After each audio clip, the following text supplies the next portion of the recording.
오늘부터 마가복음을 여러분과 함께 보게 됩니다.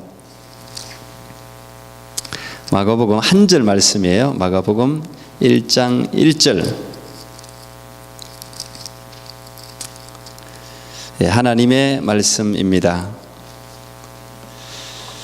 제가 1장 1절 읽고 다 한 목소리로 한 번 더 우리 믿음으로 읽도록 하겠습니다. 하나님의 말씀 제가 먼저 읽겠습니다.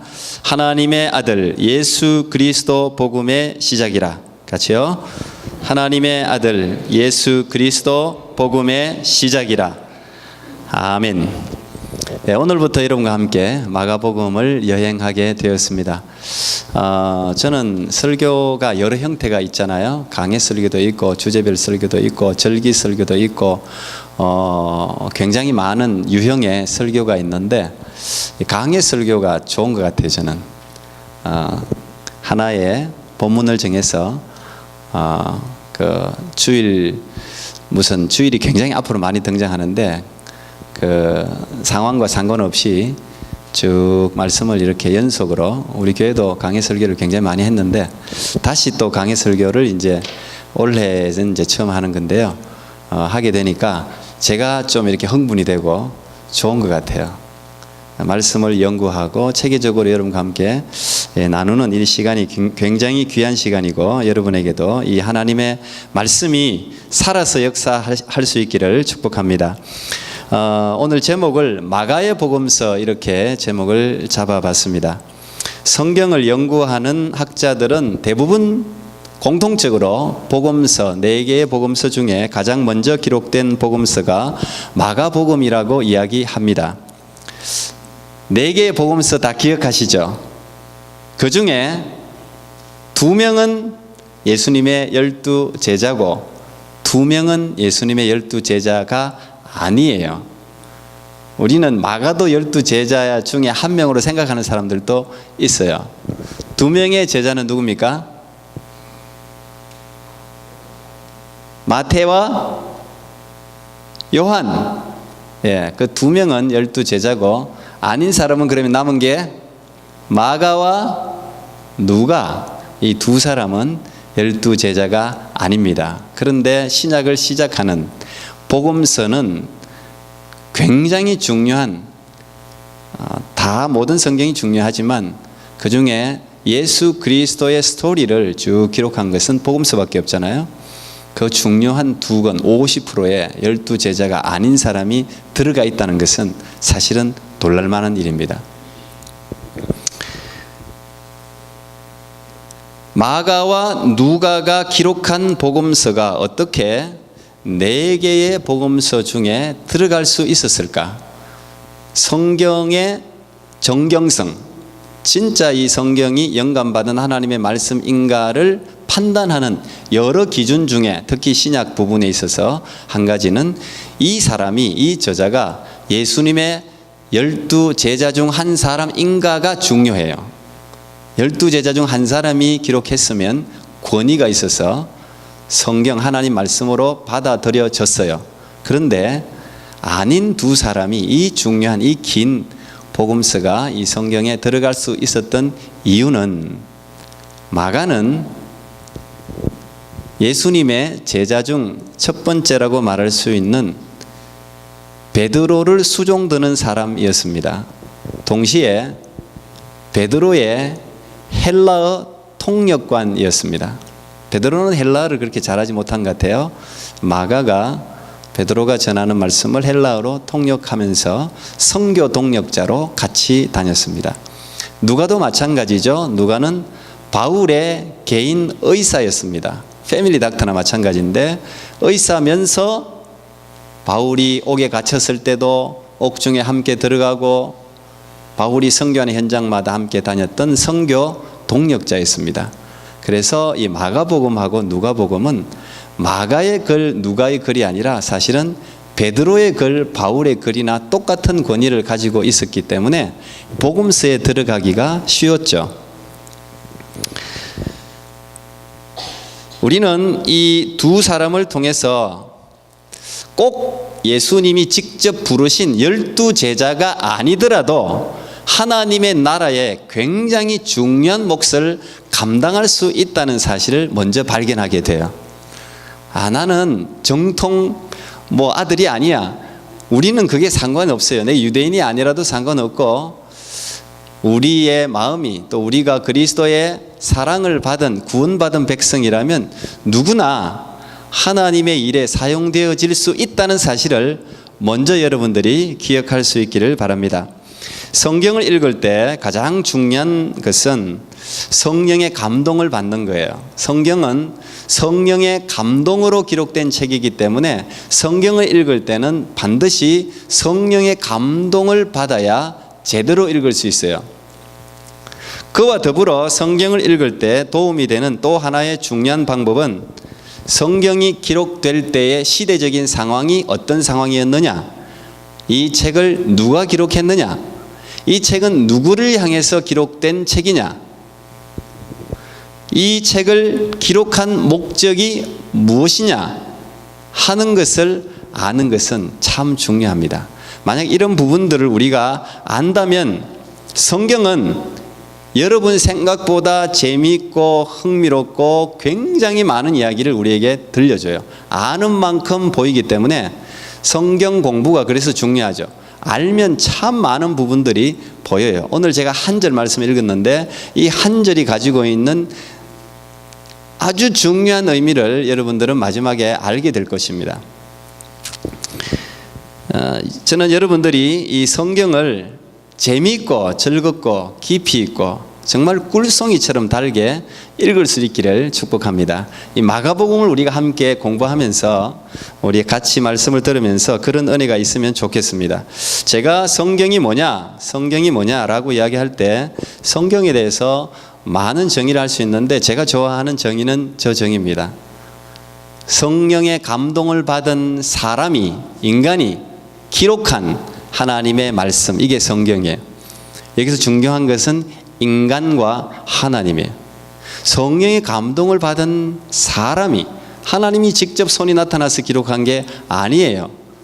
감동을 받은 사람이 기록한 하나님의 말씀. 다시 말하면 성경은 하나님과 인간의 합작품이라고 말할 수도 있어요. 물론 인간이 그 안에서 기이한 부분은 성령의 감동을 입어서 심부름밖에 없지만 이 위대한 살아있는 말씀이 인간의 손을 통해서 기록되었다는 것은 굉장히 많은 이야기를 우리에게 들려주는 것입니다.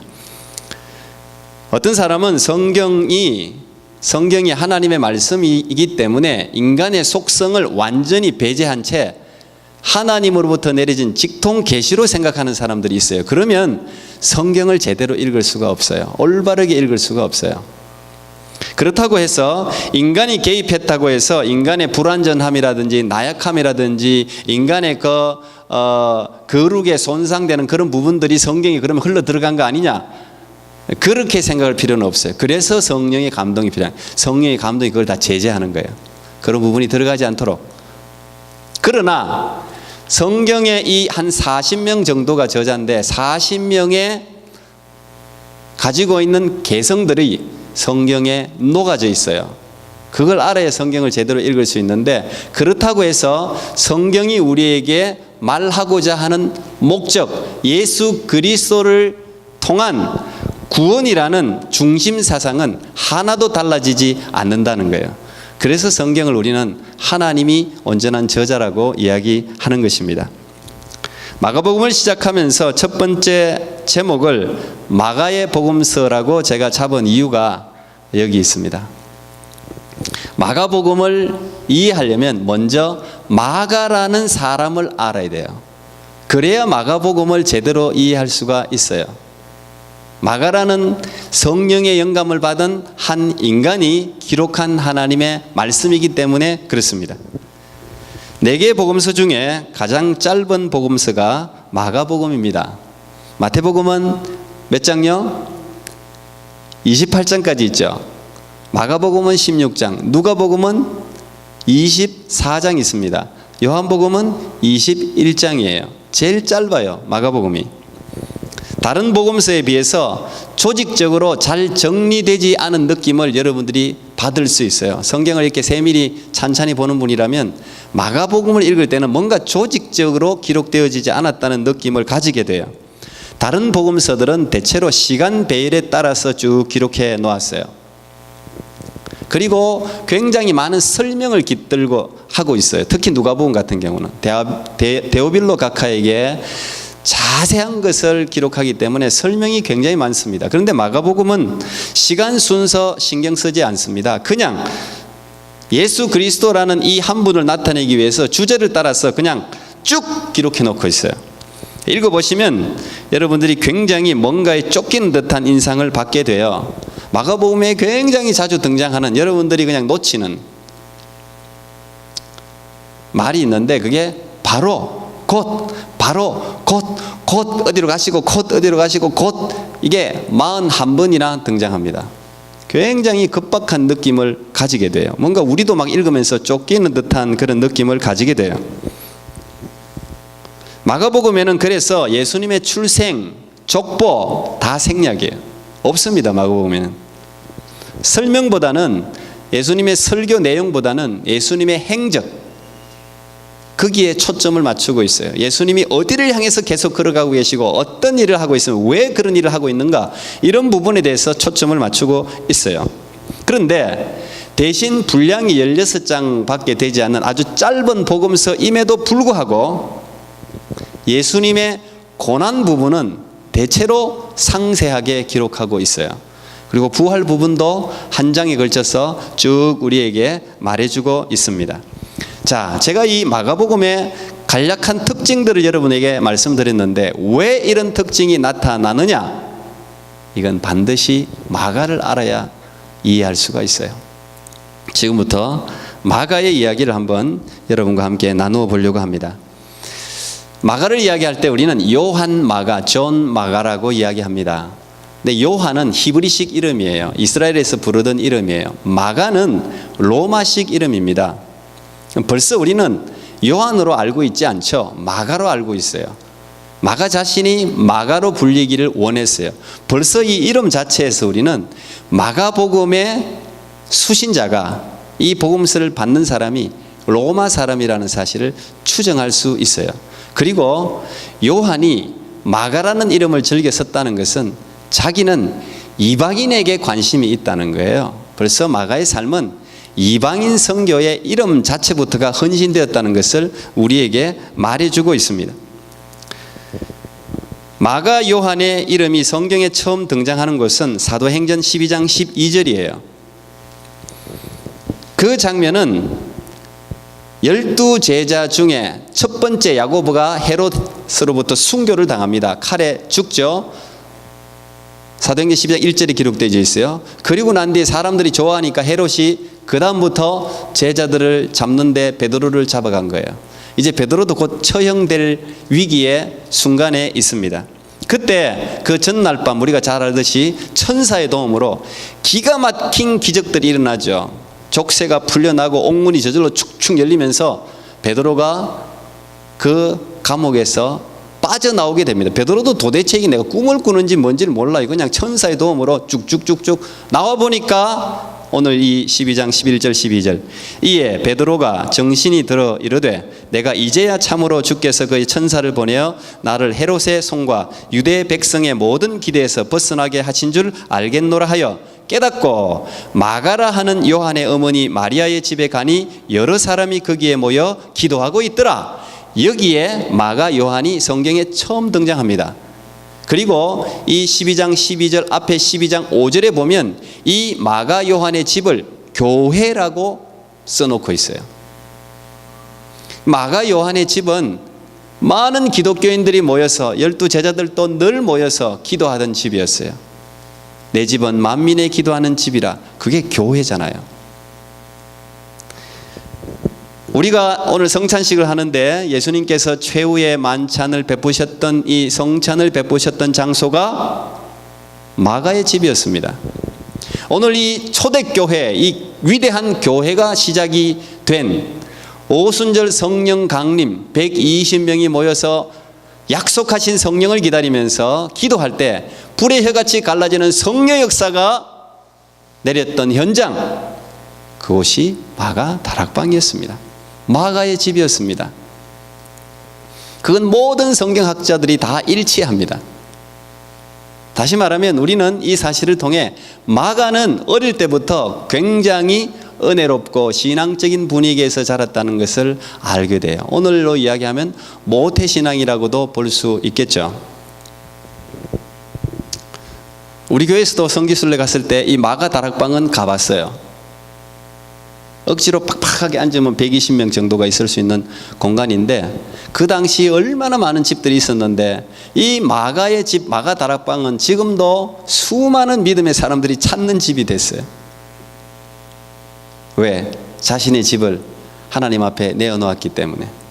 부자가 뭐 한두 명이겠어요? 마가 집은 그래도 큰 집을 가지고 있는 부자였다는 사실을 알게 되죠. 유복자였어요, 마가는. 어머니는 마리아, 마리아는 기독교인이었어요. 일찍 예수 그리스도를 받아들였어요.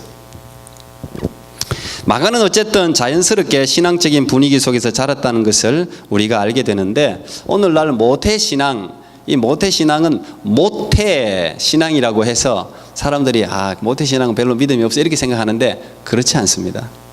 저는 이 모태신앙의 저력을 신앙생활을 하면서 보게 돼요. 모태신앙은 물론 자기의 신앙 고백이 아니라 기독교적인 환경에서 자랐기 때문에 굉장히 유약할 수 있어요. 마가도 그게 좀 이따가 딱 드러납니다. 그러나 어릴 때부터 하나님의 말씀과 은혜 가운데 자랐기 때문에 신앙의 자양분을 먹고 자랐다는 것 절대 무시 못합니다. 이게 나중에 다 저력으로 나타나요. 결국 마가도 마지막은 순교를 하게 되는데 놀라운 일을 하잖아요. 여러분의 가정 또 우리 교회도 이 어릴 때부터 이 교회 왔다 갔다 이 저게 뛰어다니고 그냥 장난치는 이 아이들을 무시하지 마십시오. 이 아이들이 어쨌든 예수 그리스도를 나중에 하나님이 어릴 때부터 교회 마당을 늘 밟는 사람은 하나님이 인도해요. 또 이 마가는 최초의 선교사라고 말할 수 있는 바나바의 조카 카전이기도 해요. 이 마가는 어릴 때부터 신앙적인 분위기에서 자랐기 때문에 열심히 모범생이에요. 모범생. 그야말로 헌신하고 열심히 있고. 그러니까 마가 자기도 자기가 은혜가 있고 믿음이 굉장히 있는 걸로 착각할 수 있어요. 그러나 어쨌든 예수님을 사랑했어요. 그래서 안디옥 교회가 최초의 선교사를 목회자를 파송하잖아요. 바울과 바나바를 그 위대한 전도 여행에 파송한단 말이에요. 그때 마가가 자원합니다. 저도 데려가 주세요. 저도 예수님을 전하고 싶습니다. 근데 누구도 어릴 때부터 마가를 봐왔기 때문에 마가는 할 수 있다. 마가는 데리고 가면 유익할 것이다. 그래서 그 위대한 선교에 마가가 동참을 하잖아요. 그래서 그 위대한 바울과 바나바와 함께 이름을 같이 올리고 같이 선교 여행을 합니다. 그런데 어떻게 됐습니까? 버가라는 곳에서 마가가 이제 더 이상 못하겠어 돌아가 버립니다.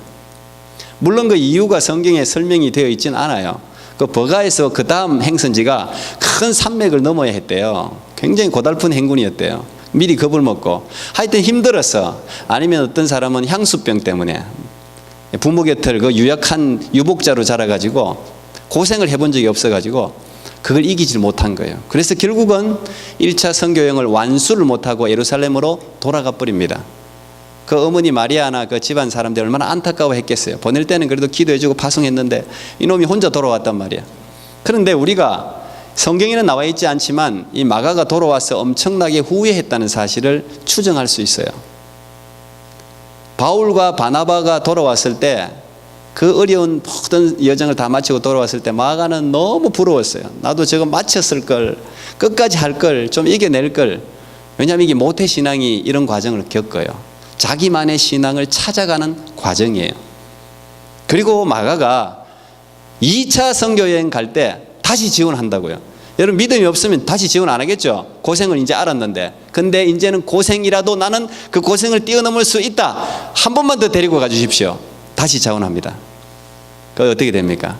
바울은 안 돼. 너 때문에 선교가 지장이 가고 너 그렇게 또 사실 어디 선교 같이 가서 누가 한 명이 축 돌아가고 하면요 전체 분위기 다 망치거든요. 그래서 선교 훈련이 굉장히 중요하거든요. 그래서 마가 절대 안 돼. 너 못 데려가. 근데 마가의 삼촌격인 바나바는 그래도 지금 봐. 그래도 어려운 또 갈라 그러잖아. 한 번 더 기회를 줘. 근데 두 사람이 큰 대판 싸움을 했습니다. 이 위대한 선교사 둘이 누구 때문에? 마가 때문에. 결국은 바울은 받아들이지 않습니다. 그래서 실라와 함께 선교여행을 가고 바나바가 마가와 함께 선교여행을 두 팀으로 나눠서 갑니다.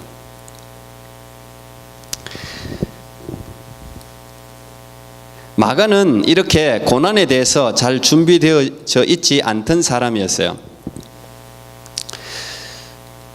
그런데 나중에 이 마가의 이 실패가 마가 인생에 있어서는 굉장히 보약이 됐어요.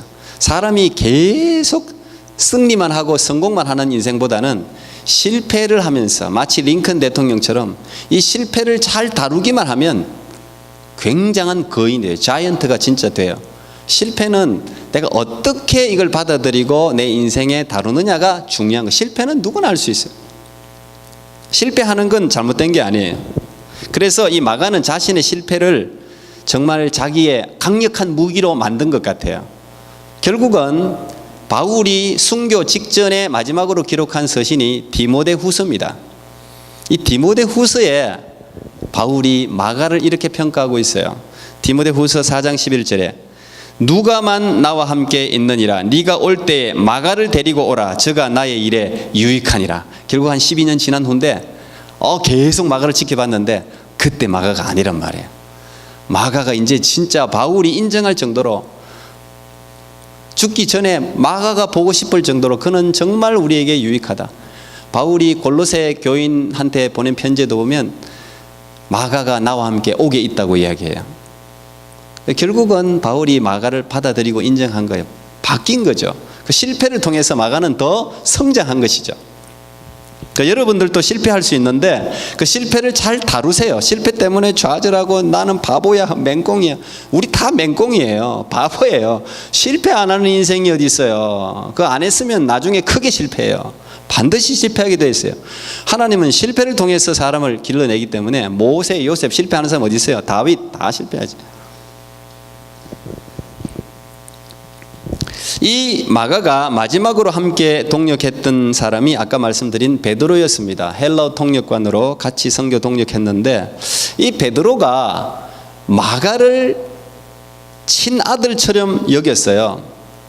오늘 마가가 마가복음을 기록할 수 있었던 것도 베드로의 통역관으로 베드로가 했던 설교를 계속 반복하거든요. 지역을 옮길 때마다. 왜냐하면 예수님의 행적이 달라진 걸 자기가 꾸밀 수는 없잖아요. 예수님이 이렇게 했고 예수님이 이렇게 했고 이걸 계속 반복하고 이걸 자기가 계속 통역하다 보니까 베드로의 모든 예수님에 대한 상황을 마가도 다 알고 있는 거예요. 그걸 그대로 옮긴 게 마가복음이에요. 그래서 어떤 사람은 이걸 베드로 복음서라고도 이야기해요.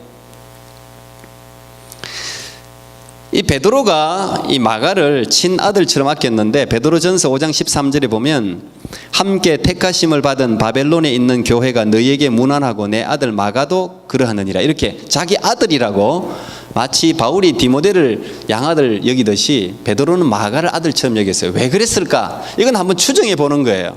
왜 그랬을까 생각하니까 베드로가 자기하고 비슷한 구석이 마가한테 있거든요. 실패 그러면 우리는 베드로를 떠올리지 않습니까? 베드로는 큰 소리 치다가 예수님, 자기의 주인이신, 생명의 주인이신 예수님을 3번이나 저주하면서 부인했잖아요. 그런데 그게 너무 가슴이 아파서 부끄러워서 부활하신 예수님께 찾아갈 수 없었고 물고기를 잡으러 간 베드로에게 그 디베랴 바닷가 예수님이 그 새벽 미명에 찾아오시잖아요. 그리고 시몬의 아들 요한아 부르면서 베드로를 회복시켜 주잖아요. 그 상처를 싸매어 주지 않습니까? 그러면서 네가 정말 나 사랑하니 그거면 됐어. 다른 거 필요 없어. 네가 나 사랑하니 그거면 됐어. 내 양을 쳐. 위대한 목자가 될 수 있어. 믿어주지 않습니까? 그리고 정말 베드로는 그 예수님의 믿음에 배신하지 않고 그 믿음대로 그 어려운 시대에 순교하지 않습니까? 그 베드로는 아마 자기의 그 실패를 안아주었던 그 예수님을 생각하면서 마가의 상처를 안아준 거예요. 너도 될 수 있단 말이야. 너도 할 수 있다. 아마 마가는 그래서 끝까지 베드로와 함께 동행하면서 베드로의 순교 장면을 보고 베드로가 하지 못했던 일을 마가가 할 수 있었던 것 같아요. 예수님이 여러분을 향해서 기대를 가지고 있다는 사실을 믿으시기 바랍니다. 우리 인생이 초라해도 예수님이 여러분을 향해서 기대를 가지고 있다는 거, 이것만큼 복음이 어디 있습니까? 이 복음이죠, 복음. 자, 드디어 때는 AD 64년입니다. AD 64년 하면 여러분 떠오르는 혹시 무슨 일이 있습니까? AD 60, 기독교인들은 이 정도는 이제 떠올라야 되는데, AD 64년. 베드로가 로마에까지 가서 복음을 전하고 있을 때인데 AD 64년에 로마에서 큰 화재가 일어났습니다. 아시죠? 큰 극장을 중심으로, 첫 번째 발원지는 극장이었는데 극장을 중심으로 해서 이 불이 거의 재앙 수준으로 번졌어요. 그 당시 로마에는 14개의 행정구역이 있었는데 그 중에 완전히 소실된 게 3개고 멀쩡한 게 4개, 나머지는 다 반파입니다, 말하자면. 다시 말하면 오늘 우리 좀 쉽게 이야기한다면, 만약에 한국을 생각한다면 거의 행정구역, 뭐 충청도, 뭐 경상도, 전라도, 뭐 이 정도가 다 완전히 불탔다는 이야기예요. 엄청난 손실이죠. 엄청난 불의 재앙이었습니다. 사람들 민심이 흉흉해지죠. 그러니까 그 당시 폭정을 일삼던 네로 황제, 네로 황제에게 향한 원망이 싹트기 시작했습니다. 곳곳에서. 그러니까 이 네로와 원로들이 이 백성들의 불만을 돌려야 할 희생양이 필요한 거죠. 이게 이제 정치 아닙니까? 그래서 희생양으로 고른 게 그 당시 로마에서 로마 사람들로부터 이상한 사람 취급받던 기독교인이었습니다. 로마의 법에 의해서 처형당한 예수님을 자기의 주로 믿고 있는 사람들, 그리고 막 피를 나누어 마신다고 소문났던 사람들, 그 사람들에게 뒤집어 엎으면서 저 사람들이 로마에 대해서 불만을 가지고 불을 질렀다라고 뒤집어 엎으면서 그 사람들을 전부 잡기 시작했습니다. 색출했습니다. 전부 잡아서 우리가 잘 알다시피 원형 경기장에 짐승의 가죽을 덮으시어서 사자의 밥이 되게 했습니다. 수많은 기독교인들이 잡혀서 순교를 당했습니다. 그리고 남아있던 모든 기독교인들은 전부 숨기 시작했습니다. 그때 생긴 게 카타콤 아닙니까? 무덤. 그 무덤 안으로 굴을 파서 전부 들어가서 햇빛 하나 없는 곳에서 평생을 보내는 그 카타콤의 고난의 역사가 그때 시작되었죠. 로마에 있는 기독교인들은 전부 절망에 빠집니다. 어떤 사람은 도대체 하나님이 살아계신 거야, 이게 도대체 무슨 일이야, 원망하면서 배교하는 사람들이 일어났습니다. 그리고 어떤 부류는 죽기는 싫고 예수님도 버리기 싫고, 그러니까 그냥 예수 기독교인 아닌 척하고 그냥 사회에 어울려서 사는 부류도 생겨났습니다. 그리고 한 부류는 나는 예수님을 만났어, 나는 예수님을 믿어, 그리고는 신앙을 버리지 않고 순교하는 부류도 일어났죠. 그때 베드로가 순교를 했습니다. AD 64년 네로에 의해서 베드로가 십자가에 거꾸로 못 박혀서 전성에 의하면 순교를 하게 됩니다. 위대한 한 사람을 로마에 있는 기독교인들이 잃어버렸습니다. 방향을 잃어버렸습니다. 지금 네로는 막 엄청난 기독교 최초의 박해자라고 할 정도로 기독교인들 향해서 엄청난 박해를 지금 가하고 있습니다. 그들이 가야 할 곳이 없습니다. 마음을 둘 곳이 없습니다. 그때 그 기독교인들 사이에 하나의 쪽복음이 손에서 손으로 전달되면서 읽히기 시작했습니다. 예수 그리스도의 행적을 기록한 책이었습니다. 그런데 그 책을 읽는 사람들이 용기를 다시 가지는 거예요. 야, 이 책을 읽어봐. 예수님도 우리와 같이 고난을 당하셨대. 바로 그 책이 마가복음입니다. 마가복음은 저작 연대를 AD 65년에서 70년 사이로 잡습니다.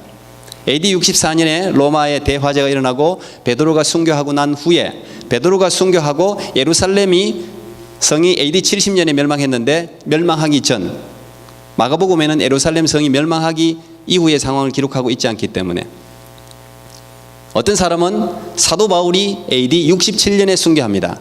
그래서 바울도 순교한 후 67년부터 70년 사이로 잡는 사람들도 있습니다.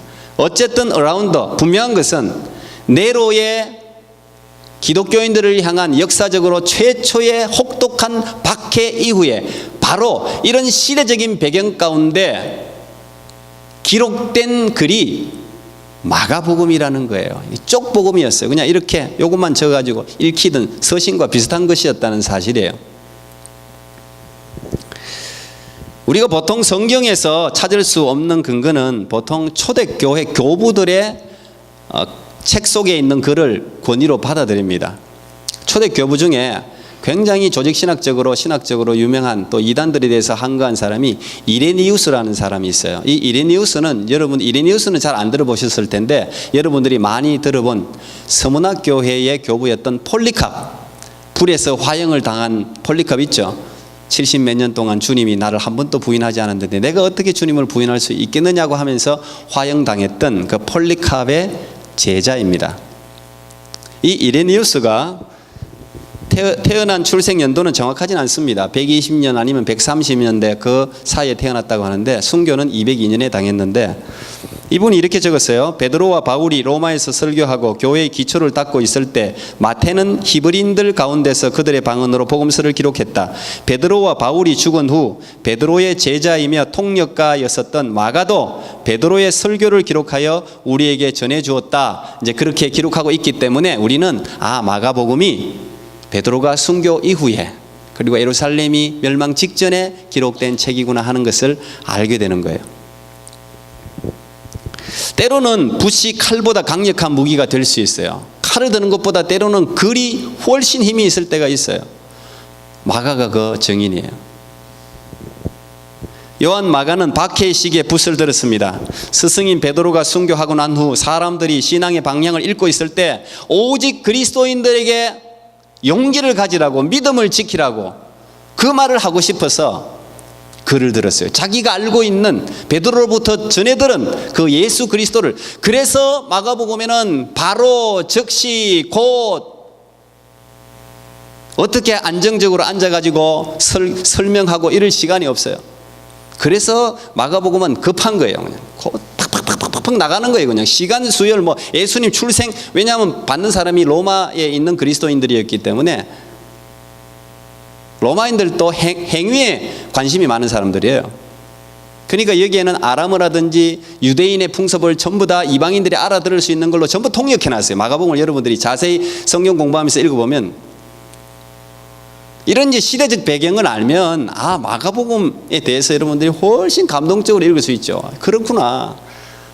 막 쓰러져가고 믿음의 용기를 잃어가고 순교에 벌벌벌벌 겁먹고 있는 그리스도인들에게 믿음을 고취시키기 위하여 이 마가가 고난과 선교 현장이 힘들어서 그냥 집으로 돌아갔던 이 유약한 마가가 자기가 할 수 있는 최고 일을 한 겁니다. 모든 사람들이 다 순교할 수 없고 모든 사람들이 다 목사할 수 없어요. 그러나 우리의 목적은 하나, 예수 그리스도의 그 이름을 세상 가운데 드러내고 많은 사람들이 구원받게 하는 것, 이건 예외가 없잖아요. 여러분에게도 하나님이 각자의 기프트 은사를 다 주셨는데 그걸 잘 활용할 수 있으면 좋겠어요. 그래서 이 마가복음은 예수님의 고난 부분은 길게 적은 거예요. 그 바빠도. 왜? 지금 성도들이 받고 있는 고난을 생각하면서 예수님의 고난, 그게 초점을 맞추면서 예수님도 이렇게 고난을 받았다. 이 고난을 견디라는 거죠. 당신들이 겪고 있는 이 모든 고난의 모범은 예수님이시다. 예수님도 이렇게 모욕을 당했다. 예수님도 끌려갔다. 그러나 예수님은 거부하지 않았다. 당당하게 재판장에 섰다. 왜? 부활이 있었기 때문에. 그래서 부활을 이야기하는 거예요. 너희들이 이 순교의 이 박해 현장 가운데서 믿음을 지키면 하나님이 영원히 죽지 않는 생명을 너희들에게 주실 것이라는 사실을 마가는 예수님, 베드로로부터 들은 그 예수님을 통해서 그 박해의 상황 가운데, 급박하게 돌아가는 상황 가운데 전하고 싶었던 거예요. 그래서 마가복음의 가장 중요한 핵심 구절은 마가복음 10장 45절이에요. 여러분 잘 알듯이 인자에 온 것은 섬김을 받으려 함이 아니라 도리어 섬기려 하고 자기 목숨을 많은 사람의 대속물로 주려 함이니라. 이게 중심구절이에요. 예수님도 죽으러 왔다. 이길 수 있다. 부활이 있다. 이거죠. 자, 이런 상황을 알고 여러분들이 오늘 1장 1절 하나님의 아들 예수 그리스도 복음의 시작이라. 평범한 말이 아니에요. 그냥 여러분들은 그냥 쉽게 읽을지 모르지만 이 말 때문에 수많은 사람들이 그 당시 죽었어요. 이건 의도적으로 마가복음을 시작하면서 의도적으로 자신의 신앙 고백을 선포하면서 시작하는 거예요. 하나님의 아들 예수 그리스도, 이 말만 하면 그 당시는 죽는 거예요. 다 기독교인들 잡아와서 너 예수님 믿을래? 아니면 저기 로마 황제 저쪽에 가서 절 한번 하고 오면 너 살려줄게. 이거였어요. 딱 두 가지였어요. 근데 마가가 선포하는 거예요. 하나님의 아들 예수 그리스도, 그분이 복음 굿뉴스의 시작이라는 거예요. 그래서 이 마가복음의 시작도 마치 창세기 1장 1절이나 요한복음 1장 1절과 비슷한데 비기닝이라고 적을 때 앞에 정관사 더를 적었어요. 더 비기닝 이렇게 시작해요.